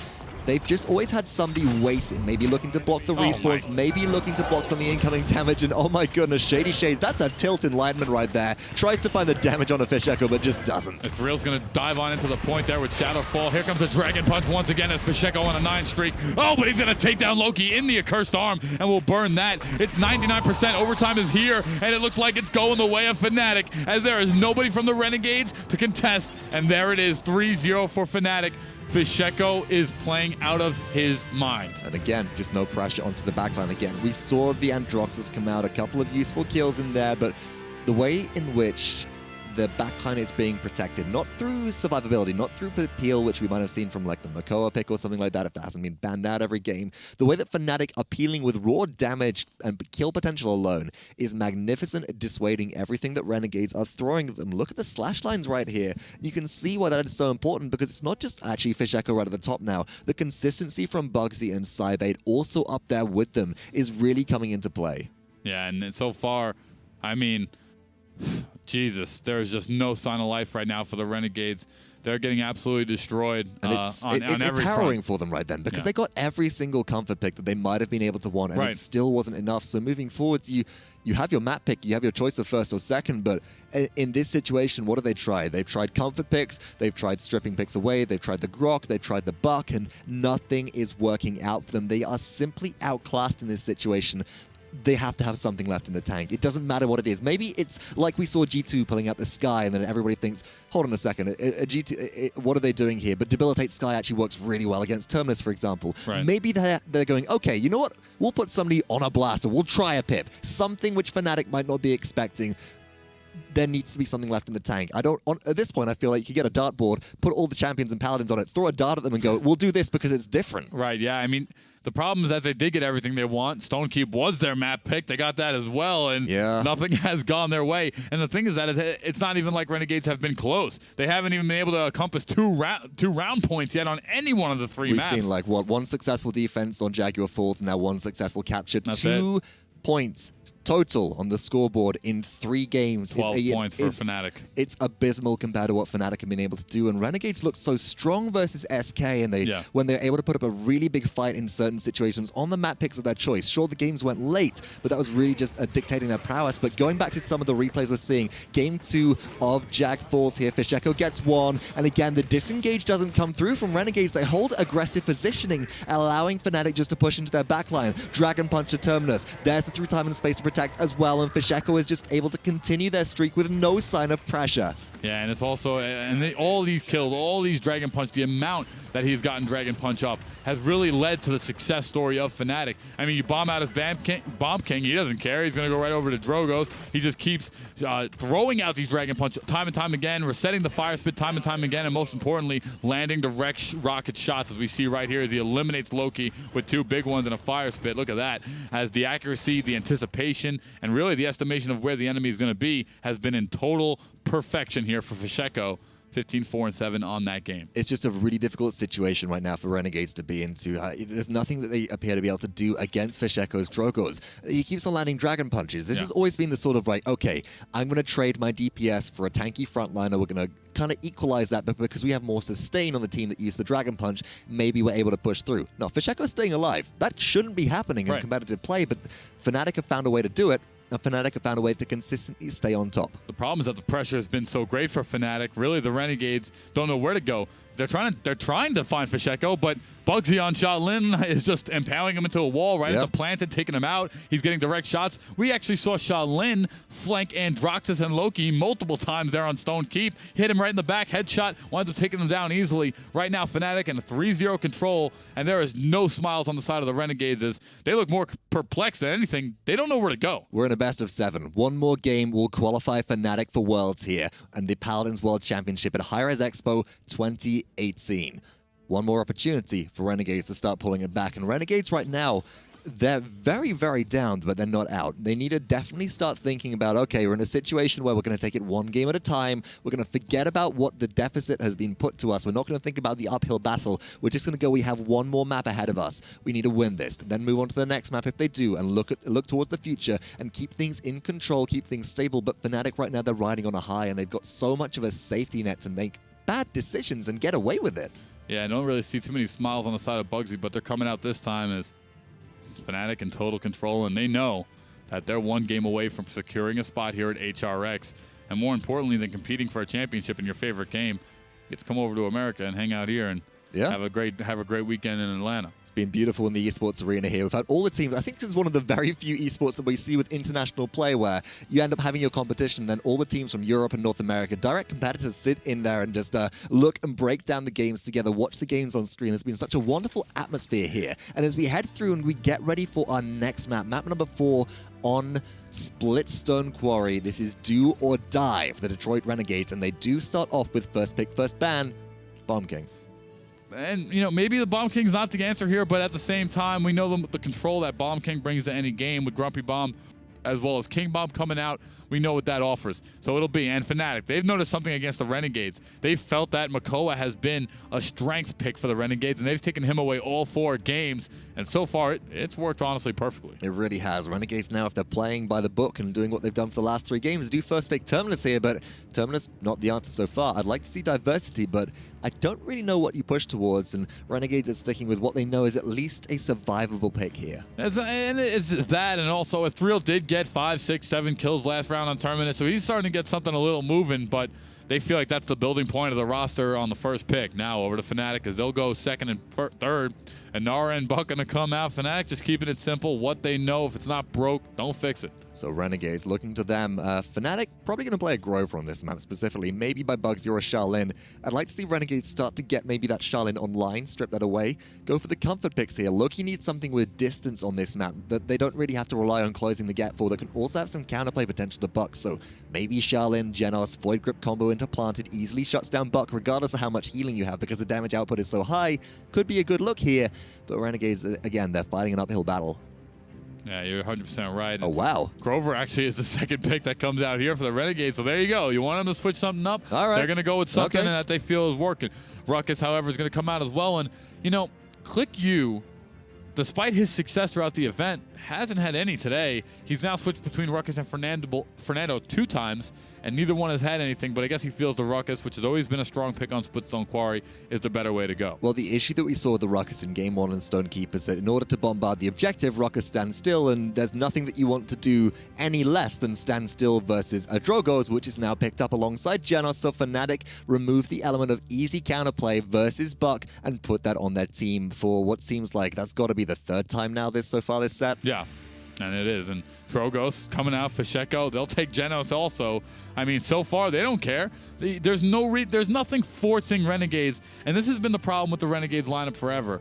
They have no way to force you off your picks in the draft process. They can't outpick you. The pick is a better ban, in my opinion, because it puts you on the character and takes it away from the enemy team. But the Renegades, they're going to let the main poison of this composition, the Drogoz, go through every single game because there's not a player that can use it. Oh, at least Renegades now. We asked them to try something different. They've gone with Grover, and now they're going into Pip as well as Shaolin. Solo frontline Terminus. Actually, no, make that Ruckus as well. But the dual support of Grover and Pip with Maldamba left untouched is the interesting element here. The pocket heal from Pip we know to be very good with Terminus. If Grover can pocket heal as well, Shaolin, and maybe the Ruckus sort of plays between both of these backline and frontline groups to really capitalize on that, we could see some good spread of healing right here. And well, Pip was really a bit of a downfall to FNATIC versus their Virtus Pro games right at the beginning of the PPL LAN. And as a result, if Renegades were going to do it, they've tried comfort picks, it hasn't worked. This is the composition which might give them a chance here. Yeah, well, I'm expecting, it's going to be like Grok. So they'll go solo tank, solo support once again, as they're looking for more of this DPS lineup of FNATIC to just outpower the Renegades. Renegades are going to need a big showing here. And you know what? Get on the board. Get one map under your belt. And this is the thing that stinks about losing on your own map so many times, that even if they do win one map, they then throw it over to FNATIC to have map choice on a 3 wins. And that'll put them in check as well. But the Renegades got to get on the board, get some momentum rolling, and things might be able to change in their favor. So looking towards the compositions again. In a vacuum, Renegades have a lot of damage potential. FNATIC, they've got something more stable here. If Fisheko performs like they have done previously on Drogoz, it'll be a sweep for FNATIC. Right. And the problem that I'm seeing, looking towards Renegades, if Grover and Shaolin play together on the backline, Grok's going to snipe them with Shock Pulse, and it'll bounce off 2 targets many, many times with the Maelstrom. That'll deal a lot of damage here. So I'm looking specifically towards Pip to be the one that turns the upset. Whether that's maybe an Evil Mojo onto a Buck if they look for a dive, an Evil Mojo onto a Nara, and a quick and easy kill there. That has to be the deciding factor, but it's a win fast before Resilience comes online composition for Renegades. Otherwise, they'll be beat out by itemization. it's very possible. Splitstone Quarry coming through. We'll take a look at some of the legendary values here as everything's staying pretty similar. We're seeing Gerrah, that's the combustible. Yeah, no, we've got a combustible Drogos for Right. bugzy actually this time around with a Fisheko playing the bug, so this is very different from what we've seen. Whoa. Cybate on the Grok though, this doesn't make sense as Cybate has really been the Grok player for the team. Bugzy did pick that up earlier in the LAN, but not to much success. So seeing Bugzy back on their comfort pick of Drogos is encouraging for FNATIC right here. So they're showing a lot of mid-match adaptation as well, and also against the front line of Renegades with the Terminus, who's hard to kill, going into combustible with morale boost. Bugzy's angle here is get ult fast, charge ult, kill Terminus, and we just win. Well, Bugzy, one of the original adaptators of the Drogos, and he's going to run combustible. But you know what? This is a big change-up for everyone on FNATIC. And if Renegades have any chance as Cybate takes down the Thiel to start things off, it's going to be in this game against FNATIC, as most of their players are not used to some of the picks that they've went with, as Shaolin stuns out Fisheko. But look at this! Recovery and negates all the damage there, and also takes down Lokii. Hello, healing. Wow. Fisheko is starting to swing on this bug. That was, I thought the Planted might be able to do it. You know, if you get the Impaler Arrow into Planted combo, you might be able to kill the Buck. Not the case, as it does in fact appear that Buck is able to survive, and now this is a dangerous situation. But Renegades, at least, they're getting some point control, and their healing pocket from Pip is at least keeping Fisheko, it's keeping Ethereall on this Terminus alive for the time being. And so far, it's 42% for FNATIC and rising, as they've been able to situate themselves on the point. Renegades are trying to find some way in, but the combustible Drogos is actually just blasting Renegades all around the marks. They can't find any synergy. Evo Mojo is online already. Let's see if it takes anyone down. It will. Cybate does end up falling. That was a big kill right there. Removing Grok, who can otherwise Ghost Walk, is important. This does give a potential for Renegades to hold back, but Dragon Punch will put at least one into the ground. That's Terminus out of the fight. Fisheko, actually, ShadeeyShades takes down Bugzy in response. Fisheko now engaging with Buck. Buck Wild is here and ready. It's a bit of a slugfest, but the headshots, oh my goodness. And the damage is just coming out. Fisheko, double kill now on the Buck. You take him off of Bomb King, he goes to Drogos. You take him off the Drogos, he goes to Buck. And he's not worried at all, as he's just making each one look easier and easier. FNATIC walk away with the first point once again. It's just absolutely astounding to me right now that FNATIC are able to walk through this set quite as easily as they have done. And Renegades, don't get me wrong, this time around they did seem to have put up more of a fight on the objective. The Mega Potion pocket heal from Pip is doing a significant amount of work to the front line of Renegades, with Grover helping to heal up the back line. But with that in mind, Renegades just haven't got the displacement power. They got one kill out of a double Evil Mojo. You take down the Grok and not the Inara, who was probably the champion that really needed to die in that engagement. And that's your ultimate burn. You've got no chance of actually really coming back into this. No, 150 remain now on the payload, as we're seeing this payload get pushed already to 50%, crossing under that final wooden bridge here. And the spray comes out from Scythe as he doesn't care at all. Fisheko now diving the back line. He does get found, but the damage still comes through. Bugzy, as he's searching through inside the house, and you normally don't see this. Would be considered not great play here, as Drogos is not staying in the air, but he's still making it work. Renegades are having a hard time locking everybody up of FNATIC. And you know, Bugzy not staying in the air, it's all about the poke potential of combustible. You go up, you throw a fire spit, you throw your rocket to detonate it, and then you go back away from cover. This also allows Gerrah on FNATIC to specifically end up focusing on healing everybody else in their team, a little bit less on Bugzy, and as a result, the Inara is very survivable. And here comes Dragon Punch looking for conversion. And it's going to hand find Cliku.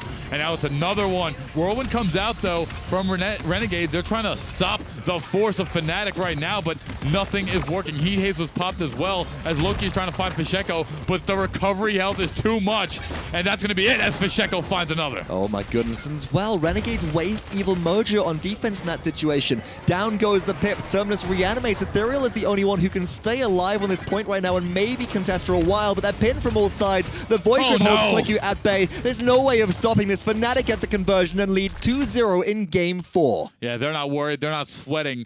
And the Renegades, who just have been anything but Renegades, really, in this one, have been struggling from start to finish. 4 maps now in a row. They've had little bits of success. They've only been actually, you know what? I take that back. They have not had little bits of success. They've had 2 defense rounds across 4 maps now, and that's it. Yeah, and one of those really actually ended up coming through from, specifically we saw FNATIC on Jaguar Falls step away from the objective as they void gripped up the terminus, I think, into the air, which is more of a misplay than anything else, and Renegades have got to be feeling that. Another really important factor which we do have to attribute in is that Stormtroopey, back at 48% of their ultimate charge right now, used Evil Mojo and hit nobody on this last defense, and that just can't happen. Evil Mojo is the critical win condition for this team, and if they cannot find it, and if you cannot get Inara, you cannot get Buck, you cannot just get some of these power picks for FNATIC with the one-shot ultimate there, if you can follow up on it, it's game over. It's game Grover. We're also seeing Ethereall, he went into the bulldozer as he was trying to deal with, Grok as well as Inara, but Inara went for the, I mean, it wasn't terrible, but Inara actually went for the economy build, and she'll take the Rejuvenate as well as the Resilience to help with all the CC for the Renegades. bugzy finds one, so does Renegades. They'll take down Buck, but 50% for the Renegades as they need to find some life. They just need a little bit of a booster now on the point. Now, the positioning has been important from Renegades. They've been making use of the comeback mechanic. They've been chip capturing the objective, so 50% is good right now, but they're in danger of being burst. They need to disengage. Here comes Evil Mojo, though. Can Pip find the capitalization? Cliku will find one. Now he's running around the top here, the top right part of the map, as Dragon Punch is going to come out once again, but that doesn't matter. Dragon Punch will find one. Zybait gets another. Lokii will trade here for Renegades, but it won't do anything, especially with the Whirlwind. Lokii is really trying to do all that he can as he takes down two. It really rests on Lokii, but the problem is coming back now. Thiel is on the objective. The Inara has returned. Zybait stays alive on a 10 streak, and despite Renegades being able to capitalize right there on a little bit of pressure, the Whirlwind was a few seconds too late to be able to save the front line, and with that, that feels like the nail in the coffin. Gerrah gonna find through time and space. He'll take down Ethereall. No reanimate online. ShadeeyShades, however, will find two. Fisheko takes out Stormtroopey for the Renegades, and for FNATIC. Fisheko finds two there on the Buck, and this might just go to the FNATIC again, and it will. 97% for Renegades. They came close. But you could be 1%, you could be 90%. If you don't get the objective capture, it really doesn't matter. It's like letting somebody escape with 1 health and they'll come back and get the kill. All you need is 1. You're able to survive, and now bugzy is chasing down ShadeeyShades, chasing down to the high ground Cliku, the combustible throwing everybody back, and nobody can formulate a defense from Renegades. This is their very last opportunity for Renegades to avoid FNATIC qualifying with a sweep for the Paladins World Championship, and it all comes down to this. And I don't think anyone expected this one to happen. I mean, maybe Velvin Path did it. He's super EU for everything, but I mean, I had FNATIC 4-2. That was my prediction here, but not 4-0, not like this. As 144 remain now, payload is around 65% of the way here, and they're just pushing down the throats. And this is what Renegades has done all set, and this is what I've had a problem with so far. They've ran into the base every time they die off the initial point. They give so much ground. Yeah, they give so much ground, and then they get locked in. And here we go. Now they're fighting with 10% of the payload push left. FNATIC get 2 kills, and they walk it in. It's happened 5-6 times already. The saving grace right now is that once again, Evil Mojo is available. Undying Terminus does have the opportunity to reanimate here as well. And little by little, Renegades are beginning to push back, but they can't afford to use their ultimates just yet. They have to save them for, again, the do or die moment.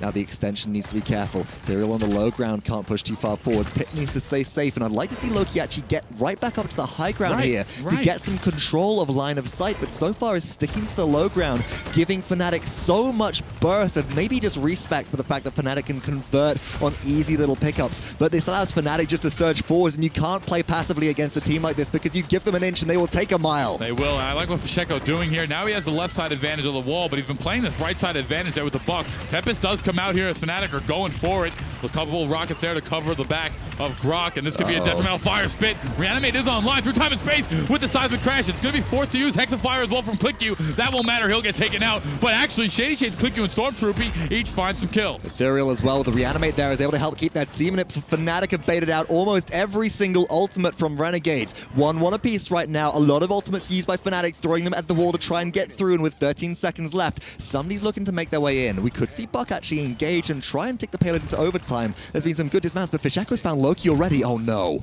And here we go. Once again, Fisheko maneuvering that right-hand advantage on the wall. That is going to be a significant bigger playstyle than going on the left. Renegades will get a defensive hold as they'll find their 3rd point now across 4 maps, but they're going to have to get the objective, and if they don't this time, well, it's going to be a sweep in favor of FNATIC. So again, it just comes down to the fact that Renegades now have Evil Mojo available. The problem is they've been unable to deal with the offensive picks coming out of FNATIC. Double kill for bugzy there, looking for more with the fire spit, and currently leading the damage charts at 89,000 with morale boost 2 online. 100% on their ultimate. bugzy is ready to start this round off with a bang. And this isn't, you know, on the day so far, this isn't the same ShadeeyShades or Lokii we've seen throughout the PPL. They haven't gotten, and we saw this in the weeks that they were stifled. When they have to play defensive, this team does not work whatsoever. When they have ruthless aggression, they look unstoppable. But so far, FNATIC has found ways to stifle that on every front across every category of the game. So bugzy looks for an early salvo up top, hits Pip a little bit into the back line. Potentially Cliku's going for a flank here, but FNATIC are all grouping. They say, oh, well, the Terminus is left alone. Let's try and burst him down. Nice pocket heal from Pip, keeps him alive, and so far no ground given. But again, Renegades, they give it up little by little. The inches go by and nobody's on the objective. Now Lokii, they found Gerrah, so Loki's getting a little something here. Kliku's going to find another, and that's going to be 2 down, as the Renegades have got to get on the point now. You can't get 2 kills and then not take objective. That's going to be the key here, as Cliku tries to take down another, as it's going to be a double team from Ethereall and Cliku on the Inara and the wall, 50%, and rising quickly for the Renegades. Fisheko staying alive, looking for a flank to the backline. Look at nobody healing Lokii right now, and Lokii surely to go down the whirlwind way too late, in the wrong position. Double kill potentially. No, Fisheko just pops the buck while heals up again, and pelts out shell after shell into everybody. FNATIC are bodying their opposition. No chance to come back in, no chance to even use ultimates. One last respawn shot left at qualifying for Worlds, but FNATIC nearly have this in the bag. Now ShadeeyShades and the Renegades, well, they're going to have to get on through time and space. Comes out to dismount. It won't work yet, but for bugzy is more than pushed up along with Fisheko to get some of the dismounts. It's 80% and rising now for FNATIC. Renegades have got to find their way onto the objective. If they can even get 1 kill here, they might be able to secure this point. And there it is! Cliku! He's going to find Gerrah. Stormtroopey on Thiel is going to go down as well. And just like that, the Renegades might walk away with this one, but a double kill from Fisheko has something to say about it. Looking for a triple, lands it as Fisheko executes 4 in a row. Kidding me? Quadra kill going for it, gets the pentakill, lands the nail in the coffin for Renegade. And FNATIC, well, they don't get the capture. Renegades still get the payload, but oh my goodness, it is just defeat after defeat. And what will one more objective do when they can barely make it out of base? And I lost track of the point there. I'm glad to see the Renegades captured it. I was just focused on Fisheko taking the penta, as he did that with so much style, but the Renegades are thankful that they wind up capturing the point. Unfortunately, it's FNATIC. Look at this. They're locked in their base once again. They can't make it past 50% of the map. And at this point, it feels like Renegades are running on life support. That's just extending this little bit of play for them slightly further and further forwards. And FNATIC have them trapped right here. Renegades need to use this opportunity to get out of base, but with already a minute off the clock for the payload push, it hasn't moved out of its spawn. Unless Renegades pull off something incredible, this payload isn't going anywhere, and at this point, I'm wondering if it's just easier for Renegades to just sit in the spawn room, poke up all their ultimates to full charge, and then just deny FNATIC from getting anything else. Yeah, well, they got to find something. I wish I knew the answer. I'd be down there playing, as I don't right now. Hexafire does come out now from Cliku. He's trying to find bugzy, but bugzy weasels away. And Fisheko, who's been the prime weasel here on this one, he's been making things work left and right here for the FNATIC. He's on a 12 streak, and Gerrah takes down ShadeeyShades. So far, I mean, Renegades, they can't even get back onto the objective. And they've used their Hexafire as well. They've used a really big ultimate. They're charging up Heat Haze as well now, but FNATIC are sitting with 5 in the tank, and they're all, well, 3 of them, the main damage champions, are on streaks right now. And there we go, Cliku. He's going to have to dash on over, but it's bugzy who's got him and trying to call his number. bugzy going to have to disengage. There we go. Renegades at least get back onto the objective, but they're going to have to deal with Fisheko, who's been their prime poison. And another backline dive. Ethereall finds Thiel. Fisheko, he's just making the right plays at the right time. Goodness me, though. Lokii was able to survive that thanks to the pocket heal from Pip, but Fisheko is still hunting them. This is like watching a cat and mouse game right now. Oh, boy. And it's predator versus prey. Fisheko, the fish is actually more like a shark at this point than anything else, because they're just going in looking for blood. They can smell the blood in the water.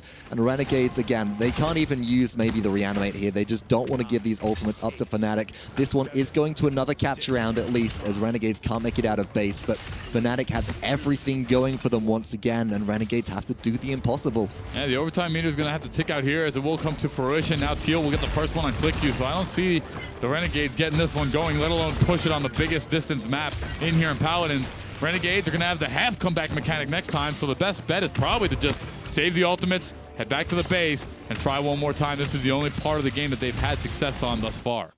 And this is what it all comes down to. Look at Fisheko here. A pentakill in the last round. Doesn't get the objective, but starts things off here with a big kill on the ShadeeyShades. Gets the shot mid-air on the pit for the double. Finishes off Lokii. Has to land it. Gets the reload coming through here as well. But I think, was this the team saving it at that point? Because FNATIC just wanted to give it. And the impact of that, one player cleaning up 5 members of your team, that's a psychological blow to you. That should never happen. And FNATIC do it.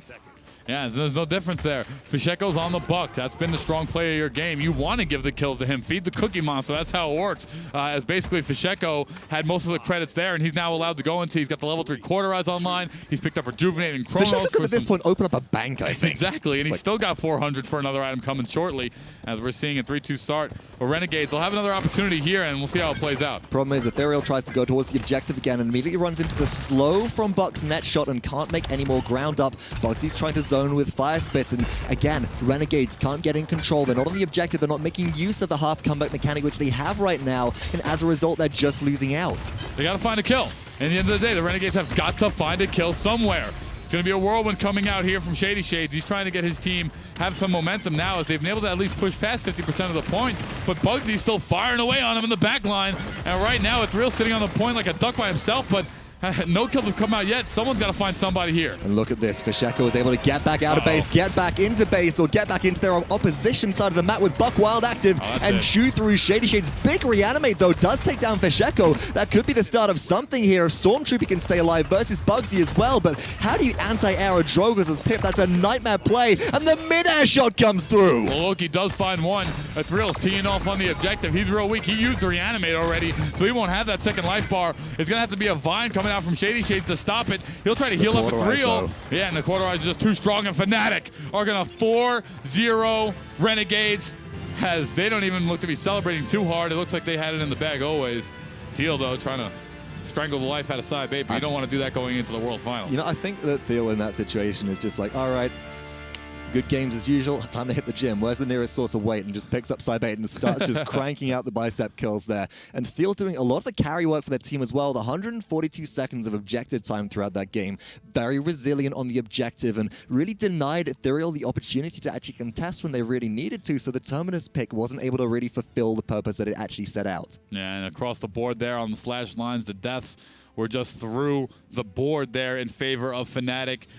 Kills, deaths, assists, everything. FNATIC fired off on all angles, and they looked great doing so as they 4-0 the Renegades right there. This looked like a world-class team. This looked like the first seed coming out of the European region, and it's taken them, 4 days of LAN play to be able to come back out to a state where they are stable for it, but now they're looking like they're back on form. This is the FNATIC that we're used to. Yeah, and we didn't see that all the time in the PPL. Went in and out of spurts, and also we saw them losing the winners bracket there, which was pretty detrimental, but they cleaned up great. And right now, FNATIC are going to secure their spot in the Paladins World Championship. We need to go over to the desk and hear what they have to say about the matter. Welcome back to the desk, everybody. With that, we now have 5 qualifying teams to the Paladins World Championship with Virtus Pro, G2, NIP, Na'Vi, and now FNATIC. Bitey, man, they performed so differently than in the beginning, didn't they? Yeah, I mean, that's kind of what happens. You kind of got to assume for a moment that FNATIC knows what they're doing.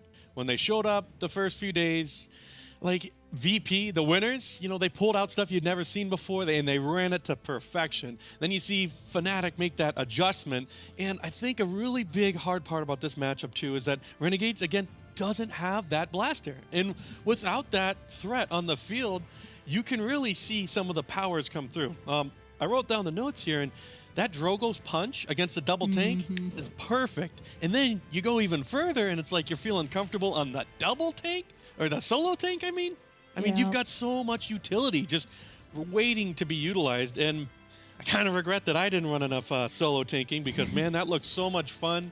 Everybody's having a blast, and you just see that dominating performance. Yep, game number 1 with the Drogoz ultimate, and then you had the Grover ultimate, just ended up making huge plays there. Though NTB, seeing how Renegades, in their previous match, they seem to just be going strong with their basically what they've stuck to as their identity for a while. But how did that end up faltering in some spots here? I think when they played against us initially, we've seen that they were able to steal things from us, but initially we see in these first drafts, they tried to steal from FNATIC, which wasn't possible. It was nice to see them in the second and third games try and take their own personal drafts. And then it was kind of sad to see in the last one where they tried to adjust to maybe something that they weren't comfortable with. And unfortunately, especially on Splitstone Quarry with a bugzy Drogos, you can't go to something you're not comfortable with, because he's an impeccable Drogos player. And they just had nothing to shut him down, really. With a lot of EU qualifying, we had to deck ourselves out with some more NA on here to balance the tables a little bit. But also, that just brings up a good point of, with a lot of the NA teams having to adjust to the EU style that's been brought through. Bitey, do you agree that that posed some issues? I think what you're going to see is that, and it's probably going to happen here, is that Buck is literally shutting out a lot of those NA power picks. The Shahs. The Shaolin was that staple pick. And he is a great pick, great hero. But you saw on that game, Buck ate a Q and an Impaler Halo, and he healed right through it. Clap those hands and get strong, because he's almost unstoppable. And I'm going to bet there might be some kind of tweak. I'm not calling it, but I think the people are going to be like, man, I just can't kill it. I don't have enough Connor. What do I do? It takes too long to get the Quarry online, by which point you've steamrolled and have enough credits from capture points already that you can just snowball the remainder of the game before you get to the point of killing the Buck with the Quarry 3 online. Yeah. Speaking of Buck, though. Yeah. Last game, Fisheko. The Buck. pentakill. The Pentakill. boy. Fisheko, the boy with the pentakill. Yeah. I like to be able to see Fisheko flex. His Drogos, in comparison to the Bugsies, I don't think was strong, but when you put him on the Buck, and as you can see from the penta, the boy can play. That was just tremendous to see. Bitey, how are you feeling while watching that? Oh, man. I mean, you can just see the destruction, you know. It's a little bit of hype in there. You feel a little bad because they're all your friends, but you're like, man, dude, if I had just thought about this build, maybe we would have had this kind of thing ready. But just sleeping on so much power, just rejuvenate up every kill. Yeah, every 6 seconds, man. Oh, big guns. I'm telling you. He's Buck's just a bro, huge. dude. Yeah. He's a big man. He's just ready to go with that. And that's one of the things here, hindsight 2020. Oh, yeah. Too, when you just look back and you think, maybe we could have played around with something like that. So NTVs, if you're looking at Renegades and when they go back to kind of just watch and see how they did, what are some of the things that you think they're going to be focusing on with the play? I'd be very surprised pushing forward now if they don't try and pick up blast plays. It's so detrimental to have a team that in the draft phase you can just destroy, because you know what they can take and what they can't take, and it basically comes down to being that simple. And I'd just like to add on that, you know, you watched all those games. They were so confident that they just started going solo tank, which always takes a little bit more organization to make work, but you're just seeing FNATIC just pull out everything, and when you're that comfortable on it, you just get to dominate anything because you've got this utility. You've got your third DPS, your second DPS, then you got your spare guy who could be a second healer, or who knows what you're feeling confident with, and that's what you saw FNATIC just starting to stick to their style of game and playing entirely around what Renegades tried to predict, which is playing around that Drogos, and it didn't end up working, and I think it's because they were so confident on that solo tank. Well, the FNATIC boys are notorious for solo tanking EU. Yeah. That's what they do. Whereas the rest of EU is always at least double to triple tank. They're very confident on their solo tank plays. It worked out very well. It set the did work out tone. very well. Going throughout the entire series, when you got that and that momentum rolling too, but their momentum actually carried them through past this set into the finals of the bracket. Yeah. Cheer Borka. He's got his little cheer going on. He's so excited to see this bracket, baby. Yeah, because we now know the two teams that are going to be battling it out for seeding at HRX, because 5 have qualified, and with the semifinals being completed, it should be a pretty back-to-back matchup. It kind of got rolled a bit in these semifinals. Yeah. Maybe some saw it coming, some didn't. I think it just goes to show the dominance of the EU at the moment. The top 4 in EU are just ridiculous at the moment. Real powerhouse teams. And I think that comes really down to just the draft meta awards this time definitely favored EU, because nobody had discovered that Buck, and Buck is just shutting down the power pick, which was our Shaolin. You know, NA would just rock about, we should ban the Shaolin because his ult is just unstoppable, until you met big man with the big gun just jumping around and healing straight through everything. And I think that's what's really come through in this set, is without that Buck knowledge, adapting to it and trying out these picks to try to make stuff work, it's just too short notice to get a good core adaptation, especially with Renegade's case of being lackluster on those blasters. Yeah, definitely. Because with that mechanical ability being so present with the players here, everyone earned their spot here and fighting through, especially those in the semifinals here today. Then would you agree, NTBs, that a lot of this was a draft battle throughout the bracket? It is draft battle, then it does come down to play style as well. Like, when it comes to the single tank, the draft's very different. But the way they play, it's just fantastic. So you can't really stop it in some circumstances, even outside of the draft. Well, it was just really great getting to see some moments with 2 pentakills so far. Yeah. Like, that's some of the stuff that you kind of dream for. You think maybe somebody will get a pentakill, but we'll wait and see. Twice, that's more than I could ask for. But kind of moving on into it, soon enough we'll get to the final round that we have today. Bitey, what are your thoughts going there? So I think Navi's going to come back with fire.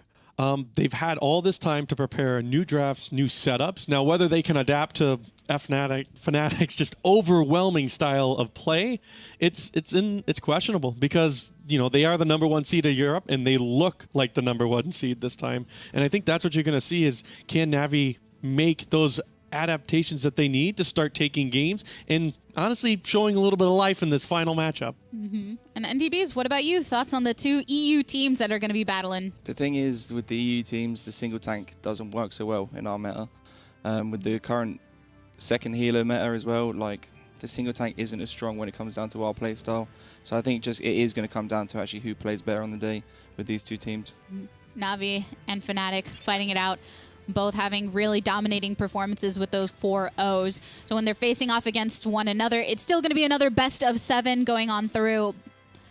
And with that, there's also an HRX loot pack available to everybody if you want to go ahead and check that out. Fellas, Bitey, and TBs, what are you looking forward to? The Strix. Well, Look at it. It looks so good. I'm liking this blue ogre-looking dragon. He looks like he hooked up with, you know, Shrek and had a kid, and that it just looks kind of like an ogre dragon, you know, ogre lizard man. Maybe the fresh skin will get the Renegade boys on the Drogos. Who knows? Oh boy, that's so soon. Oh man, well, I think they'll start pulling out that Strix. You know, Yeah. Papa Strix is always looking for. We something. love the Strix. Unfortunately, our Strix players on support though. Strix get a little bit of love in that loot pack, so everybody feel free to check that out. In the meantime, we got an interview waiting for you, so Vox, take it away. Thank you so much. I'm joined here by none other than Fisheko. Had a lot of pronunciation corrections about that throughout the course of online play, but Fisheko, first and foremost, congratulations. Thank You're you. qualified for the Paladins World Championship at HRX 2018. How are you feeling? Well, I'm feeling great. I mean, we qualified. I can't feel bad. We still had a lot of mistakes during the games with Renegades, but it's still better than what we came up in the first day. Now, it's interesting to hear you say that because throughout the duration of those games, you went 4-0 across the set. You took most games by storm with maybe only 1 defense or maybe 1 capture from Renegades coming through. But you're also focusing on the fact that you made some mistakes and things went wrong. So rather than focusing on what went right, what were those little elements where you think you might have been able to do better? Well, on the pushes, for example, sometimes ult management or execution on the ults. For example, I missed an ult on Jaguar Force instead of hitting the terminus who was on point. We could have pushed that. Not could have. We would have pushed that if I hit the terminus. But I hit the Torwood instead. And then they had the terminus ult and stuff and they just prolonged the fight. There we go. And then on Splitstone with Buck, I had really bad engages on the push. So they defended on it. That'll be important that moving is- forwards as well, because ult management is something which has been really stressed as a very vital part of the European playstyle right now. But you are really flexing those guns throughout the duration of these games, starting off on the Drogos with Fusillade. Talk to me a little bit about that. Why was the Fusillade pickup there important for you? Well, Drogos was just the easier champion to pick up on LAN.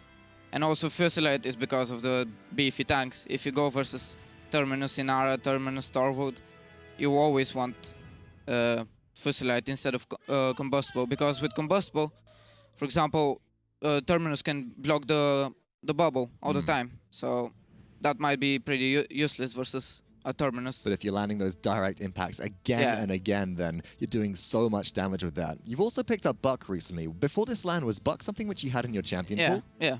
So you've always had a Buck lying around? Yeah, I spammed a lot of Buck. I just don't get to play it because I play Bomb King and Drogos. There we go, and those have been priority picks until Bomb King was banned out for most, or picked or banned for, I think, 100% still. They banned it all the time. Of the LAN. They were definitely taking that away from you. And you have a reputation for being one of the best Bomb Kings in the entire realm, but also being able to pull out a pentakill on Buck in the 4th game there on Splitstone Quarry as well. That's got to be a big accolade under your belt. Well, no, because it was a really bad play. Go on. We had the point secured, and instead of me jumping on the pip, I could have just jumped on point. We got the point. We win the game. And instead, I guess I lacked information of it. I wasn't aware of it, at least. I went for the kills, and that was a bad decision. Still a dominant game, but maybe little min-max elements there. And it's good to see that you're focusing on maybe making some of these little improvements where you could always get better, because that's very important. Well, those are pretty big mistakes. Like them defending because of a really dumb decision from us, and not them outplaying us is not good. I'm thinking back to the Jaguar Falls then as well, where the Void Grip hoists Terminus into the air and everybody sort of scatters from the payload and gives that one up for free, but definitely places in which it's good to see that even with that sort of champion mentality, even though you've got that qualifying mentality now, that you're looking maybe forwards to what can you do better, not just the Paladins World Championship, but in the upcoming set as well, facing off against Na'Vi. Now, we've seen a big adaptation in the way that a lot of European teams are drafting throughout this LAN. Everybody's kind of changed them around. Was there any point in time where you felt unstable in your draft during this last set? No, not in the last set. Good confidence? Only on first day. Right. We were really confused. Not confused, but we weren't adapted to that draft. We didn't know it. And that's fair enough. That was it. Yeah, and I think nobody really expects to see the pip coming out. And again, in Splitstone Quarry, a lot of work being done by the pip that was played by Stormtroopey, but not enough to turn the tide. Maybe a few levels down from what Simslo was able to pull out with some of their nutty air-to-air shots that we've seen. And really an overall fantastic performance from the FNATIC squad. Of course, after the break, we'll see potentially coming up FNATIC versus Na'Vi, which will actually determine the seeding spots for the HRX Paladins World Championship qualifiers, the group stages. We've seen a couple of brackets for those earlier in the day. So join us for that coming up very shortly. Don't go anywhere. You really don't want to miss this, as sparks will be flying.